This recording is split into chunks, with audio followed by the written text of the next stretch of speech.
அனைவருக்கும் வணக்கம். நான் உங்கள் Saravanan Periyasamy. TNPSC previous year கொஸ்டின்ல இன்று நாம் எதை பற்றி டிஸ்கஸ் பண்ண போறோம்னா இந்தியன் எக்கனாமிக்ஸ் பார்ட் 1க்கான வீடியோ இது. வாங்க கண்ணன்ட்டுக்குள்ள போலாம். ஃபர்ஸ்ட் கொஸ்டினுங்க, ஒரே வரி, ஒரே சந்தை, ஒரே நாடு என்ற பொன்மொழி எதனுடன் தொடர்புடையது? அதாவது one tax, one market, one nation. சரிங்களா? One nation, one market, one tax. இது வந்து பார்த்தீங்கன்னா ஜிஎஸ்டிக்கு உண்டானது. சரியா? ஜிஎஸ்டிக்கு உண்டான ஒரு மோட்டோ அப்படின்னு கேட்டால் எதுங்க? One nation, one market, one tax. அப்பனா சரக்கு மற்றும் சேவை வரி இருக்கும் பார்த்தீங்களா? Option C. இதுதான் வந்து பார்த்தீங்கன்னா சரியான விடை. எப்போ ஜிஎஸ்டி உள்ள கொண்டாந்துருப்பாங்க? 2017 2017 ஜூலை 1 வந்து பார்த்தீங்கன்னா என்ன பண்ணுறாங்களாமா? இம்ப்ளிமெண்ட் பண்ண உள்ள ஸ்டார்ட் பண்ணியிருப்பாங்க 2017. சரிங்களா? ஞாபகம் வச்சுக்கோங்க. ஜிஎஸ்டி எப்போ வந்து பார்த்தீங்கன்னா இம்ப்ளிமெண்டேஷனுக்கு வந்ததுன்னா 2017 ஜூலை 1. அடுத்த கொஸ்டினுங்க, பின்வரும் வகையை பொறுத்துக. ஒரு பொறுத்துக மாடல் வந்து பார்த்தீங்கன்னா ஒரு கொஸ்டின் கொடுத்துருக்குறாங்க. நிதி கொள்கை வெளியீடு அப்படின்னு கேட்டாங்கன்னா 4ங்க. சரிங்களா? முதல் இதுக்கு 4வது வரி விதிப்பு. பணவியல் கொள்கை அப்படின்னு கேட்டாங்கன்னா அடுத்தது வரது பார்த்தீங்கன்னா ரொக்க இருப்பு விகிதம் 3வது. அடுத்தது ஆர்பிஐ என்னங்க பண்ணுவாங்க? நாணய தாள்கள் வெளியீடு. அதாவது பார்த்தீங்கன்னா கரன்சி வெளியிடக்கூடிய பொறுப்பு யாருக்கு இருக்குது? ஆர்பிஐக்கு இருக்கக்கூடியது. 431 கடன் கட்டுப்பாடு எதுக்குன்னு கேட்டாங்கன்னா கடன் விநியோகத்திற்காக. கடன் விநியோகம் அப்பனா 2. 4312. சரிங்களா? அப்பனா ஆப்ஷன் ஏ தான் வந்து பாத்தீங்கன்னா சரியான விடை. அடுத்த கொஸ்டினுங்க, முதல் 5 ஆண்டு திட்டத்தை பற்றி பின்வரும் கூற்று. அதாவது ஃபர்ஸ்ட் 5 இயர் பிளான்ல இருந்து ஒரு ஸ்டேட்மெண்ட் கேட்டிருக்கிறாங்க. என்னன்னு பார்ப்போம். விவசாய உற்பத்தி அதிகரிக்க விவசாயம் மற்றும் நீர்ப்பாசனத்தில் கவனம் செலுத்தப்பட்டது. கரெக்டான ஒரு ஸ்டேட்மெண்ட் தான்.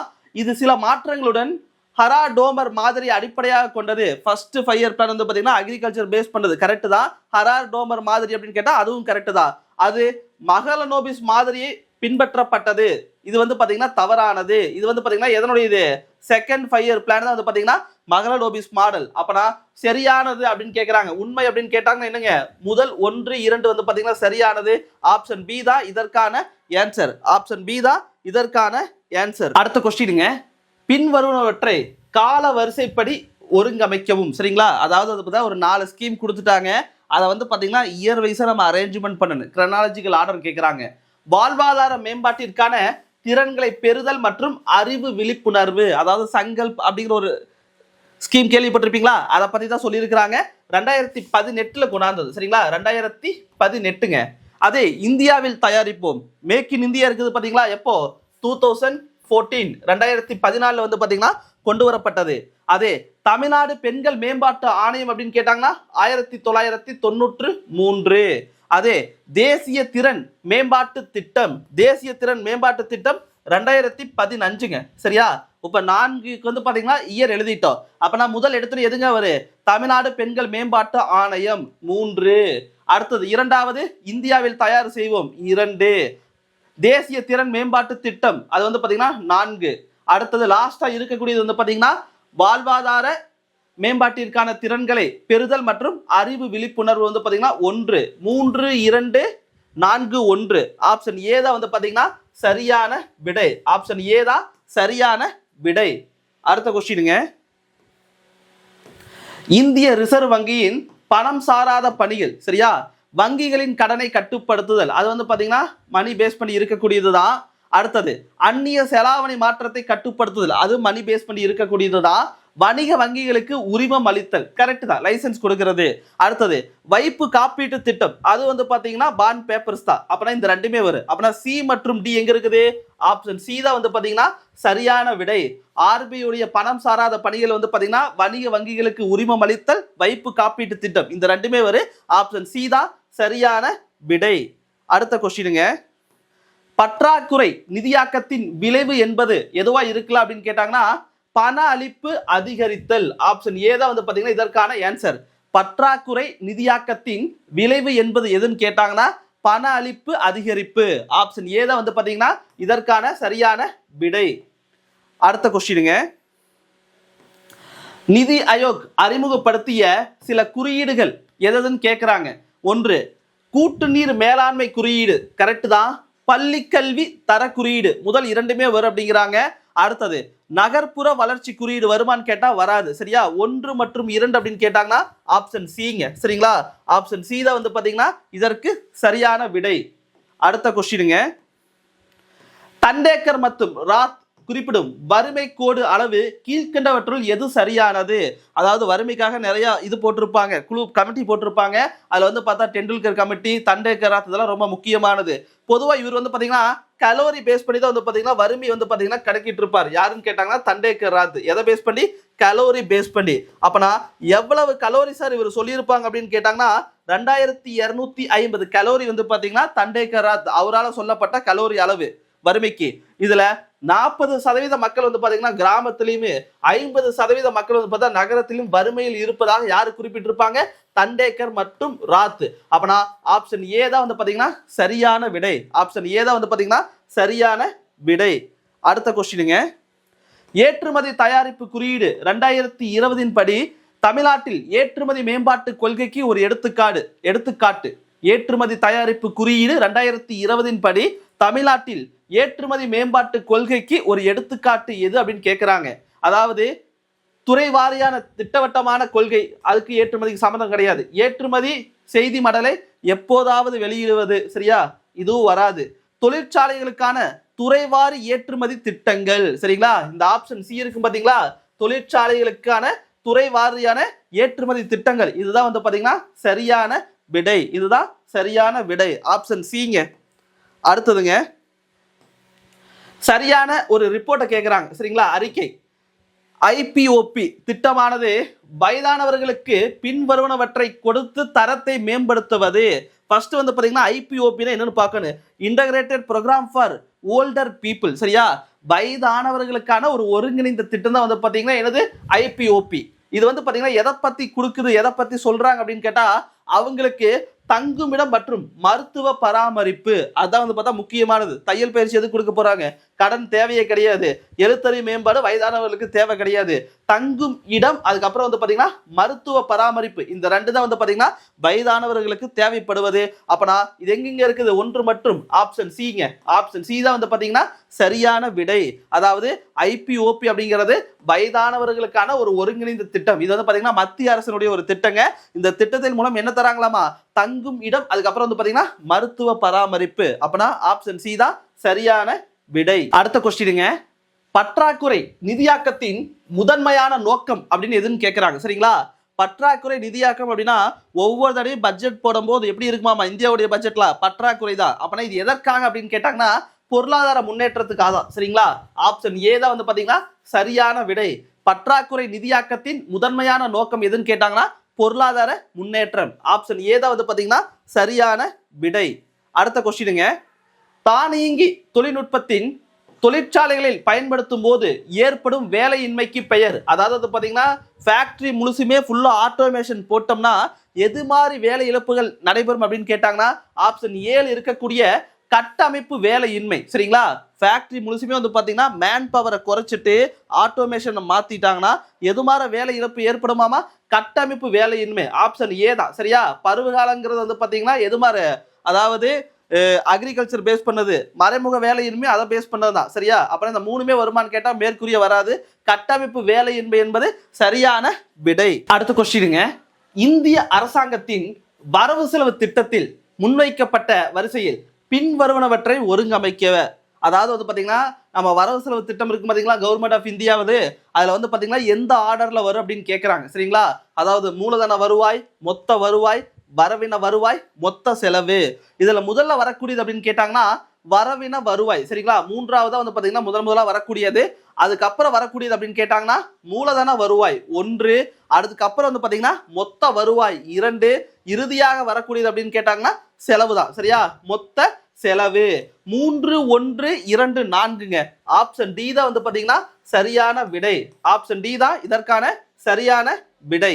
அடுத்த கொஸ்டினுங்க, 2011 மக்கள் தொகை கணக்கீட்டின்படி இந்தியாவில் எத்தனை சதவீதம் முக்கியமான தொழிலாளர்கள் வேளாண்மை மற்றும் அதன் துணை துறைகளில் பணியாற்றுகிறார்கள்? அதாவது வந்து பாத்தீங்கன்னா எதை பேஸ் பண்ணி இருக்குது அப்படின்னு கேட்டாங்கன்னா 2011 சென்சஸ் பேஸ் பண்ணி அக்ரிகல்ச்சர் அதை பேஸ் பண்ணி இருக்கக்கூடிய தொழிலாளர்களுடைய பர்சன்டேஜ் கேட்கறாங்க, சரிங்களா? முக்கியமா தொழிலாளருடைய சதவீதம் எவ்வளோன்னு கேட்குறாங்க.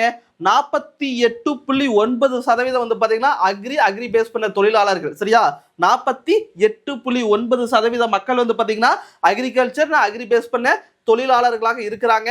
ஆப்ஷன் பி தான் சரியான விடை. அடுத்த கொஸ்டினுங்க, வேளாண்மையின் வணிகமயம் என எதனால் அழைக்கப்படுகிறது? எதை பேஸ் பண்ணி சொல்றாங்க? குடும்ப நுகர்வை பேஸ் பண்ணியா, குடும்பத்தின் ஒரு பகுதி நுகர்வு பேஸ் பண்ணியா, சந்தையின் விற்பனை, இவற்றுள் எதுவும் இல்லை. அப்பனா இதுல வந்து பாத்தீங்கன்னா ஆன்சர் வந்து பார்த்தா ஆப்ஷன் சிங்க. வேளாண்மையின் வணிகமயம் என எதனால் அழைக்கப்படுகிறது அப்படின்னு கேட்டாங்கன்னா சந்தையின் விற்பனையை பொறுத்து அதை வந்து பாத்தீங்கன்னா வணிகமயம் என அழைக்கப்படுகிறது. ஆப்ஷன் சி தான் சரியான விடை. அடுத்த கொஸ்டினுங்க, ICRISAD சரியா எதனுடன் தொடர்புடையது? கமெண்ட்ல வேணா இதுக்கு வந்து பாத்தீங்கன்னா ஃபுல் ஃபார்ம் என்னன்னு சொல்லுங்க. சரிங்களா, இது வந்து பாத்தீங்கன்னா வறண்ட நில விவசாயம் சார்புடையதை வந்து பாத்தீங்கன்னா ICRISAD. சரியா, கமெண்ட்ல வந்து பாத்தீங்கன்னா ICRISAT சரிங்களா, அப்படின்னா என்னன்னு கமெண்ட்ல சொல்லுங்க. இதுக்கு ஆன்சர் வந்து பாத்தீங்கன்னா ஆப்ஷன் பி ல இருக்கக்கூடியது வறண்ட நில விவசாயம். வறண்ட நில விவசாயம். அடுத்த கொஸ்டினுங்க, STEP ஸ்டெப் என்பது பெண்களுக்கு பயிற்சி மற்றும் எதை வழங்குவதற்கான ஆதரவை குறிக்கிறது? சரிங்களா, அப்படின்னு பார்க்கும்போது ஆப்ஷன் பி ல இருக்கக்கூடிய வேலை வாய்ப்பு. சரிங்களா, பெண்களுக்கு பயிற்சி மற்றும் வேலை வாய்ப்புக்கான ஒரு ஆதரவு கொடுக்கக்கூடியதா வந்து பாத்தீங்கன்னா என்னவாமா ஸ்டெப் அப்படிங்கிற ஒரு ஸ்கீமுங்க. சரிங்களா, எனது பெண்களுக்கு பயிற்சி மற்றும் வேலை வாய்ப்புக்கான ஒரு ஆதரவை கொடுக்கக்கூடியது. ஆப்ஷன் பி தான் சரியான விடை. ஆப்ஷன் பி தான் சரியான விடை. அடுத்த கொஸ்டினுங்க, இந்தியாவில் பள்ளிகளின் அடிப்படை கல்வி தேவையை பூர்த்தி செய்வதற்காக கரும்பலகை திட்டம் எப்போது செயல்படுத்தப்பட்டது? யாருக்காக செயல்படுத்தப்பட்டது? ஆரம்ப பள்ளிகளுக்கா, நடுநிலை பள்ளிகளுக்கா, மேல்நிலை பள்ளிகளுக்கா, கிராமப்புற பள்ளிகளுக்கான்னு பார்க்கும்போது ஆரம்ப பள்ளிகளுக்கு தான். சரிங்களா, 1 இருந்து 5ஆம் வகுப்பு வரை இருக்கும் பாத்தீங்களா, அந்த பள்ளிகளுக்கு வந்து பாத்தீங்கன்னா பிளாக் போர்ட் ஸ்கீம் வந்து பார்த்தா கொண்டாந்துருப்பாங்க. அதாவது நேஷனல் எஜுகேஷன் பாலிசி இருக்கு பாத்தீங்களா 1986, அதை பேஸ் பண்ணி உருவாக்கப்பட்டதா வந்து பாத்தீங்கன்னா எதுவாமா கரும்பலகை திட்டம். யாருக்காக உருவாக்கப்பட்டது? ஆரம்ப நிலை இருக்கக்கூடிய பள்ளிகள் 1 முதல் 5ஆம் வகுப்புங்க. ஆப்ஷன் ஏ தான் வந்து பாத்தீங்கன்னா சரியான விடை. ஆப்ஷன் ஏ தான் சரியான விடை. பின்வருவனவற்றுள் எது சரக்கு மற்றும் சேவை வரியின் இயல்பு இல்லை அப்படிங்கிறாங்க. சரிங்களா, அதாவது எதெல்லாம் இல்லை அப்படின்னு பார்க்கும்போது இது பொருள்கள் மற்றும் சேவைகளின் அளிப்பின் மீது விதிக்கப்படுகிறது. ரைட்டு தான். இது ஒரு முனை வரியாகும். ஃபைனலா என்னது சேல்ஸ் பண்ற இடத்துல தான் வந்து பார்த்தா கொடுப்பாங்களா? கரெக்ட் தான். உள்ளீடுகளின் மீதான வரி வரவு இதில் உள்ளது. ஆமா, உள்ள என்னென்ன மூலப்பொருள் போடும்போது அதுக்கு சில டாக்ஸ் வந்து பார்த்தா உள்ள போடப்படும். தயாரிப்பாளர்கள் வாங்கும் மூலப்பொருள்கள் மீது வரி கிடையாது. அதெல்லாம் ஒன்றும் கிடையாது. அதுக்கு என்ன இருக்குது? கண்டிப்பா டாக்ஸ் இருக்குது. அப்பலாம் எது இல்லைங்க இயல்பு இல்லை அப்படின்னு பார்க்கும்போது கண்டிப்பா எது இல்லையாமா ஆப்ஷன் டி தான். சரியா, மீதி எல்லாமே வந்து பாத்தீங்கன்னா சரியா இருக்குது. வரி கிடையாதுன்னு கொடுத்துருக்காங்களா? வரி போடுவாங்க. மூலதன பொருட்களுக்கும் என்ன இருக்குது? வரி இருக்குது. சரியா, அப்புறம் ஆப்ஷன் டி தான் வந்து பாத்தீங்கன்னா சரியான விடை. அடுத்த கொஸ்டினுங்க, வேலை நிறைவு நிலை என்பது எவ்வகையான வேலையின்மையை உள்ளடக்கியது? மறைமுக வேலையின்மையா, இல்லைன்னா கட்டமைப்பு வேலையின்மையா, தொழில்நுட்ப வேலையின்மையா, பிறழ்ச்சி கால வேலையின்மையா அப்படின்னு கேட்குறாங்க. அதாவது வேலை நிறைவு நிலை என்பது எவ்வகையான வேலையின்மை அப்படின்னு கேட்டாங்கன்னா பிறழ்ச்சி கால வேலையின்மை அப்படின்னு சொல்லுவாங்க. ஆப்ஷன் டி தான் வந்து பாத்தீங்கன்னா சரியான விடை. அடுத்த கொஸ்டினுங்க, நீடித்து நிலைக்கும் பசுமை புரட்சியின் உள்ள முக்கியமான கருத்துக்கள் எதுன்னு கேட்குறாங்க. குறைந்த இடுபொருள்களின் அதிக உற்பத்தி. சரியானதுதான். பசுமை புரட்சியுடைய கோல் அதுதான். புதுப்பிக்கத்தக்க சக்தியை பயன்பாடு, அதுவும் கரெக்டு தான். மண்வள பாதுகாக்க சுற்றுச்சூழலை பேணுதல், அதுவும் ரைட்டு தான். நிலம் துண்டாடப்படுவதை தடுத்தல், இதுக்கு அதுக்கு சம்மந்தம் கிடையாது. இதெல்லாமே வந்து பார்த்தீங்கன்னா பயிர் பாதுகாப்பு, பயிர்கள் வந்து பார்த்தீங்கன்னா ஊட்டச்சத்தை வளர வைக்கிறது, குறைவான நீரில் வந்து பார்த்தீங்கன்னா அதிகமான மகசூல் எடுப்பது, இதெல்லாம் தான் வந்து பார்த்தீங்கன்னா பசுமை புரட்சியுடைய உள்ள இருக்கக்கூடிய கருத்துக்கள். அப்பனா 1, 2, 3 எல்லாமே வருதா? சரி ரைட், 4 மட்டும்தான் வரல. அப்பனா ஆப்ஷன் ஏ தான் வந்து பார்த்தீங்கன்னா சரியான விடை. அடுத்த கொஸ்டினுங்க, ஸ்டேட்மெண்ட் கொடுத்திருக்கிறாங்க. பயனுள்ள பொருளாதார வளர்ச்சி என்பது வளர்ச்சிக்கான திட்டமிடுதலை பொறுத்தது. கரெக்ட் தான். காரணம், பொருளாதார மேம்பாட்டிற்கான கொண்டிருப்பது கட்டாயமாகிவிட்டது. சரியா, கண்டிப்பா வந்து பார்த்தா எக்கனாமி டெவலப்மெண்ட் அப்படிங்கிறது ஒரு கட்டாயமான ஒன்று மாறிடுச்சு. நவீன திட்டமிடல் அமைப்பை அரசாங்கத்தின் தரப்பில் எதை பேஸ் பண்ணி? கண்டிப்பா மாடர்னைஸ் பண்ணி. சரிங்களா, நம்ம வந்து பார்த்தா எக்கனாமி பேஸ் பண்ணி என்ன குரோத் இருக்குன்னு அதுக்காக வந்து பார்த்தீங்கன்னா அரசு திட்டமிடுறாங்க. அதனாலதான் இந்த வார்த்தையை பயன்படுத்தி இருப்பாங்க. பயனுள்ள பொருளாதார வளர்ச்சி என்பது வளர்ச்சிக்கான திட்டமிடலை பொறுத்ததா அப்படின்னு கேட்டா இரண்டுமே சரியானதா?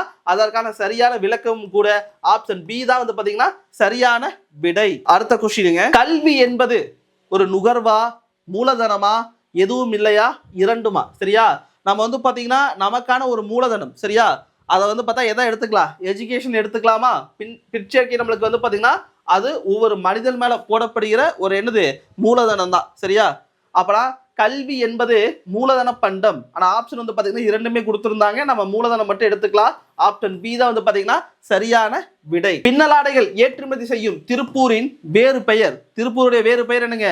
நூல் கிண்ணமா, எஃகு நகரமா, ஏசியாவின் டெட்ராய். சரிங்களா, இது எதுவுமே வராது. அப்படின்னா என்ன ஒரு பின்னலாடை நகரம். ஆப்ஷன் டி தான் வந்து பாத்தீங்கன்னா சரியான விடை. அடுத்த கொஸ்டினுங்க, இந்தியாவில் உள்ள வரிகள் நம்மளுக்கு என்ன இருக்குது? டைரக்ட் டாக்ஸும் இருக்குது, இன்டைரக்ட் டாக்ஸும் இருக்குது. அப்புறம் நேர்முக வரிகளும் இருக்குது, மறைமுக வரிகளும் இருக்குது.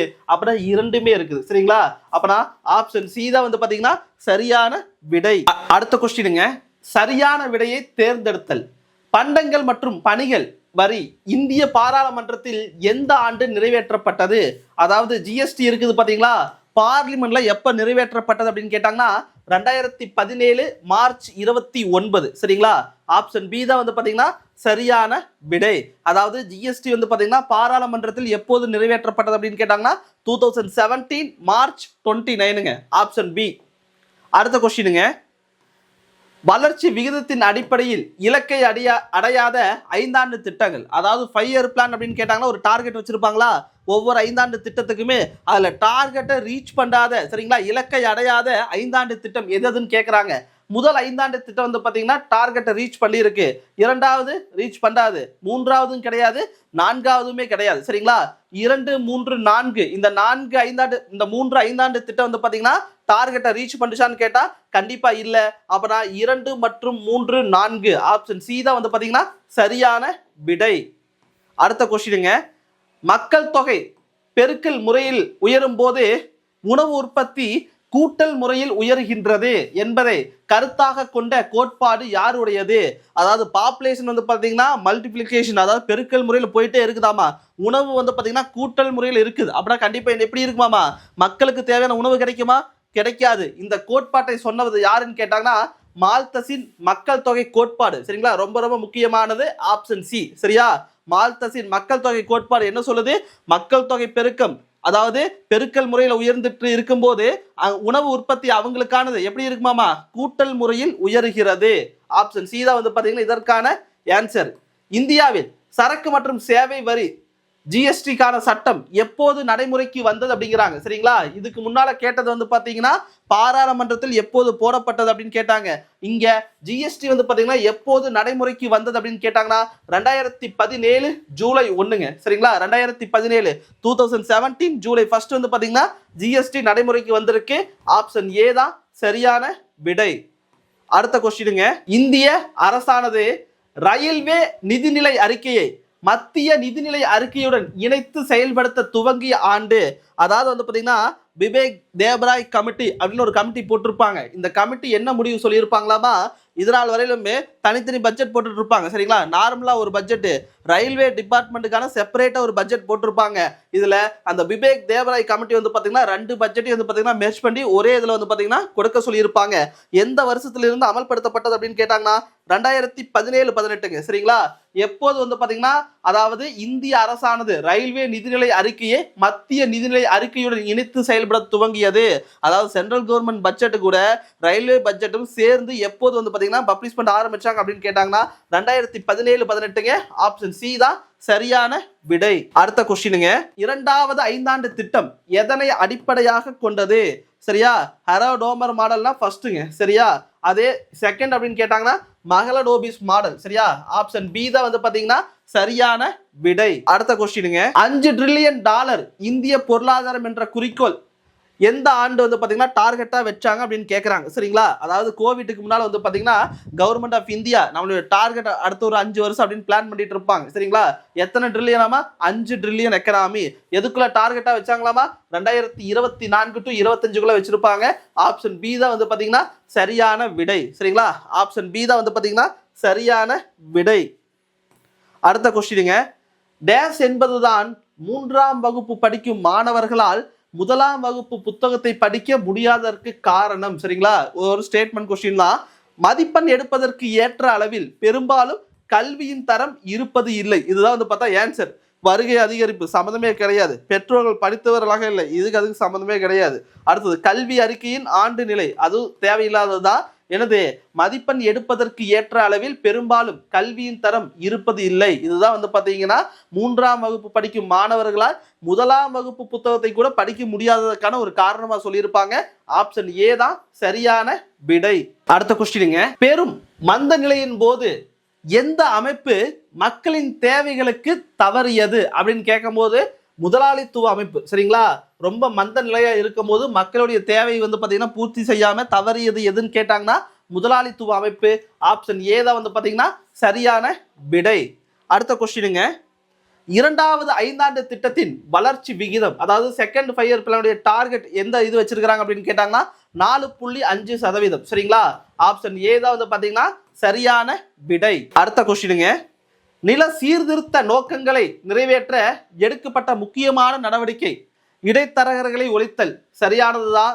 நில உரிமையாளர்கள் குத்தகைதாரர் உறவை ஒழுங்குபடுத்துதல் மற்றும் நிலத்தின் மீது உச்சவரம்பு வைப்பதன் மூலம் நிலத்தை மறுபங்கீடு செய்தல், இதுவும் சரியானதுதான். சிதறிய நிலங்களை ஒருங்கிணைத்தல், சரியான ஸ்டேட்மெண்ட் தான். நிலப்பதிவுகளை கணினமயமாக்குதல் மற்றும் புதுப்பித்தல். சரிங்களா, இது வந்து பாத்தீங்கன்னா சரியானதுதான். அப்பனா 4மே சரியானதுதான். ஆப்ஷன் டி தான் இதற்கான சரியான விடை. அடுத்த கொஸ்டினுங்க, சரக்கு மற்றும் சேவை வரி என்பது ஒரு என்னன்னு கேட்கறாங்க. Direct டாக்ஸா indirect டாக்ஸாங்க? மறைமுக வரி. ஜிஎஸ்டி வந்து பாத்தீங்கன்னா இன்டைரக்ட் டாக்ஸ். அப்பனா ஆப்ஷன் பி தான் சரியான விடை. அடுத்த கொஸ்டினுங்க, ரிசர்வ் வங்கி ரூபாய் நோட்டு அச்சிட்டு வெளியிடுவதில் எந்த முறையை பின்பற்றுகிறது அப்படின்னு கேட்கும்போது குறைந்தபட்ச இருப்பு. சரிங்களா, நிறைய அச்சடிச்சு பேலன்ஸ் செய்ய மாட்டாங்க. என்னது குறைந்தபட்ச இருப்பு. இதைத்தான் வந்து பாத்தீங்கன்னா ஆர்பி வந்து பாத்தீங்கன்னா நோட்டு பிரிண்ட் பண்ணக்கூடிய மெத்தட் அப்படிங்கிறாங்க. சரிங்களா, ஆப்ஷன் பி தான் சரியான விடை. 2010-11ஆம் ஆண்டில் இந்தியாவின் மொத்த தேசிய உற்பத்தியில் 2004-5 விலையின்படி வேளாண் சார் மற்றும் வேளாண் துறையின் பங்களிப்பானது எவ்வளவு சதவீதம் அப்படின்னு கேட்கிறாங்க. ஆப்ஷன் டில இருக்கக்கூடிய 14.4%. சில இதெல்லாம் வந்து பாத்தீங்கன்னா மெமரி பண்ணிருங்க, ரிப்பீட்டட் கொஸ்டினும் கூட. சரிங்களா, அடுத்த கொஸ்டினுங்க, ஜவஹர்லால் நேருவின் கூற்றுப்படி விரைவான பொருளாதார வளர்ச்சிக்கு எது முக்கியம் அப்படின்னு கேட்கறாங்க. எந்த தொழில் வந்து பாத்தீங்கன்னா விரைவான பொருளாதார வளர்ச்சி கொடுக்கும் அப்படின்னு நேரு வந்து பாத்தீங்கன்னா கருதக்கூடியதாக சொல்லப்படுவது கனரக தொழில்கள். சரியா, ஆப்ஷன் பி தான் வந்து பாத்தீங்கன்னா சரியான விடை. அடுத்த கொஸ்டினுங்க, தமிழ்நாட்டில் கோவிட்-19 போது நகரங்களுக்கு புலம்பெயர்ந்த தொழிலாளர்கள் எதிர்கொண்ட முக்கியமான பிரச்சனை. சரியா, எதுன்னு கேட்கறாங்க. ஒன்று உணவு பிரச்சனை, எல்லாத்துக்குமே இருந்ததுதான். ஊட்டச்சத்து மற்றும் வாழ்வாதார பாதுகாப்பு, இதுவுமே பிரச்சனை தான். அறுவடை பணிகள், நகரங்களுக்கு புலம்பெயரும் போது எதுக்கு அறுவடை பணிகள்? சரியா, அப்புறம் இது வராது. 1 மற்றும் 2வது மட்டும் தான் வந்து பாத்தீங்கன்னா மிகப்பெரிய பிரச்சனையா எதிர்கொண்டு இருப்பாங்க கோவிட் டைம்ல. ஆப்ஷன் சி தான் சரியான விடை. அடுத்த கொஸ்டினுங்க, பின்வருவனவற்றில் எது பணவியல் கோட்பாட்டின் முக்கிய குறிக்கோள் அல்லாதது? முழு வேலை வாய்ப்பு, சரியானதுதான். மூலதன சந்தையை ஊக்குவித்தல், சரியா, டவுட் வைங்க. விலை நிலைத்தன்மை, சரியானதுதான். செலுத்து நிலை இருப்பினை பராமரித்தல், இந்த 3மே வரும். சரியா, மூலதன சந்தையை ஊக்குவித்தல், அதுக்குமே பணவியல் கோட்பாட்டுக்கு ஏதாச்சும் குறிக்கோளுக்கு சம்பந்தம் இருக்குமான்னு கேட்டா இல்லை. சரியா, ஆப்ஷன் பி தான் வந்து பாத்தீங்கன்னா சரியான விடை. அடுத்த கொஸ்டினுங்க, டேஸ் அமைப்பானது காரல் மார்க்ஸ் கொள்கையை முழுவதுமாக உள்ளடக்கியது. காரல் மார்க்ஸ் அப்படின்னாவே என்னங்க, சமதர்ம பொருளாதாரம் தான். சரியா, சமதர்ம பொருளாதாரம். ஆப்ஷன் ஏ தான் வந்து பாத்தீங்கன்னா சரியான விடை. தமிழ்நாட்டில் மனிதவள மேம்பாட்டு குறியீடு 2017 படி டேஸ் மாவட்டம் முதலிடம் வகிக்கிறது. மனிதவளம் அப்படின்னாவே எதுங்க, கன்னியாகுமரி தான். சரியா, இந்திய லெவல்ல கேரளா, இங்க தமிழ்நாட்டுக்கு பார்த்தா கேரளாவை ஒட்டி இருக்கக்கூடிய கன்னியாகுமரி. சரியா, ஆப்ஷன் பி தான் சரியான விடை. அடுத்த கொஸ்டினுங்க, 2007-12 எண்ணிக்கையிலான வேலையற்றவர்களின் பின் இணைப்பை கொண்டிருந்தது. எவ்வளவு பேர் அப்படின்னு கேட்கறாங்க. 11வது திட்ட காலத்தின் அளவு எவ்வளவு பேர் இருக்கிறாங்க அப்படின்னு கேட்டாங்கன்னா கிட்டத்தட்ட ஒரு 37 மில்லியன் மக்கள். சரிங்களா, ஆப்ஷன் பி தான் வந்து பாத்தீங்கன்னா சரியான விடை. இதோட வந்து பாத்தீங்கன்னா 2020 இருந்து 25 வரையிலுமே டிஎன்பிஎஸ்சில என்னென்ன கேள்விகள் கேட்டாங்களோ அதில் இருக்கக்கூடிய எக்கனாமிக்ஸ் கொஸ்டின் மட்டும் தனியாக எடுத்து நம்ம டிஸ்கஸ் பண்ணிட்டு இருக்கிறோம். இது வந்து பார்த்தீங்கன்னா பார்ட் 1க்கான வீடியோ. தொடர்ந்து வீடியோ பாருங்க. வீடியோ பிடிச்சிருந்தா லைக் பண்ணுங்க, ஃப்ரெண்ட்ஸுக்கு ஷேர் பண்ணுங்க. தேங்க்யூ.